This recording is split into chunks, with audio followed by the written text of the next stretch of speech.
Bonjour du lundi, on continue toujours sur le sperme, parce que j'en ai eu des questions. Donc il y a des garçons, des hommes, qui s'amusent à dire à leurs copines que le fait d'avaler le sperme, lors d'une fellation, ça permet à la fille ou à la jeune fille de maigrir. La bonne blague quand même, sérieux quoi. Il y en a qui sont prêts à tout comme invention pour, des trucs de dingue. Donc non, je suis désolée de vous dire ça les filles, mais vous n'allez pas maigrir. Alors, par contre, sur les petites histoires, donc moi j'aime bien les fouiller un petit peu. Donc, on apprend par exemple que Cléopâtre aurait été séminophage. Séminophage, c'est le terme quand on dit d'avaler le sperme. Waouh, intéressant. Ensuite, et pourquoi? Parce qu'en fait, c'était des effets curatifs et de longévité. Pareil, chez les Romains, ils attribuaient donc à la semence une propriété de longévité.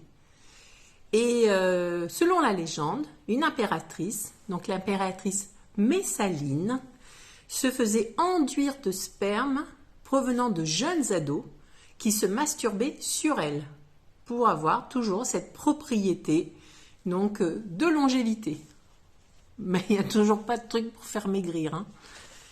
Alors, on va essayer de comprendre un petit peu. Vous vous souvenez, la semaine dernière, on a dit que le sperme était composé de plein de choses. Donc là, je vais vous dire exactement la composition du sperme. Donc le sperme, la quantité déjà, c'est entre 1,5 à 4,5 millilitres. Après 2 à 3 jours d'abstinence chez le garçon. Autrement, il peut y en avoir plus. Et à l'intérieur, il y a environ 15 millions de spermatozoïdes par millilitre. Donc voilà déjà. Ensuite, donc ce qu'on apprend, et je l'ai mis où? Voilà. Donc sperma vient du grec qui veut dire semence. Alors ça fait un petit peu rire parce qu'en fait, quand je suis partie en Éthiopie, les femmes en fait bossent, les mecs ne bossent pas. Pourquoi? Pour préserver la semence de l'homme. Donc elles bossent, elles font tout. C'est elles qui font les champs, qui portent les charges, qui font les immeubles, les maisons, qui sont maçonnes, elles font tout. Le mec ne fait rien pour préserver sa semence. Bonne blague, le mot semence. Donc en fait, contient donc des spermatozoïdes, le liquide préséminal, donc qui est produit par les glandes bulbo-urétréales, le liquide prostatique, qui provient de la prostate, le liquide séminal qui vient des vésicules séminales, et le tout donc fait le sperme. D'un point de vue médical, d'accord, d'après le docteur Deschamps, qui est chirurgien urologue, d'un point de vue médical, le sperme ne contient pas d'urine ni d'autres sécrétions néfastes à la santé, mais par contre, il peut bien sûr être un vecteur d'infection. Donc ça, il faut le savoir. Et donc on en arrive le goût, on l'avait vu donc la semaine dernière, qu'il faut donc en fonction de ce qu'on va manger, ce qu'on va boire, ce qu'on va fumer, ce que j'avais oublié aussi. N'oubliez pas que c'est pas bon parce que la cigarette va aussi avoir un goût au niveau du sperme.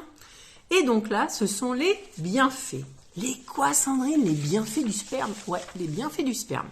Il paraîtrait que ce liquide libérerait, j'ai bien dit au conditionnel, de la sérotonine et de la mélatonine. Ça veut dire que ce sont deux hormones qui permettent donc de calmer l'anxiété.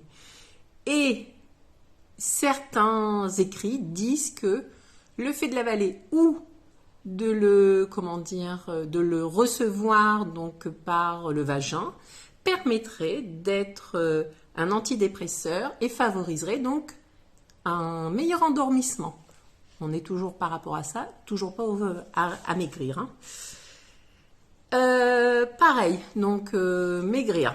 Alors, en fait, les spermes contiennent des protéines, des vitamines C et B12 et riches en minéraux, potassium et magnésium. Et en fait, une cuillère à café de la semence de l'homme, contiendrait entre 5 et 25 calories, ce qui vaudrait à 4 radis et 100 g de chou-fleur, marqué sur le truc. Donc non, ça ne fait pas plus maigrir que quoi que ce soit. Il paraîtrait aussi que c'est très bon pour les cheveux. je sais pas, il y avait un film où en fait le mec avait éjaculé dans la... C'était un film rigolo en plus, je sais plus le film. Et elle prenait le sperme, elle s'en servait comme gel. Mais elle savait pas que c'était du sperme, elle croyait que c'était du gel. Et donc c'est la spermidine qui a un excellent anti-vieillissement et qui serait bien pour la peau et les cheveux. Donc là, ça vient des scientifiques de l'université de Graz en Autriche. Donc voilà. Ben, je pense que j'ai à peu près tout dit. Donc, ben non, hein. Désolée de vous dire, mais vous n'allez pas maigrir. Et est-ce que les études sont faites pour dire que ça va vous donner une vie encore plus longue ou pas? Ça, j'en sais rien. Sur ce, je vous embrasse et je vous dis à la semaine prochaine.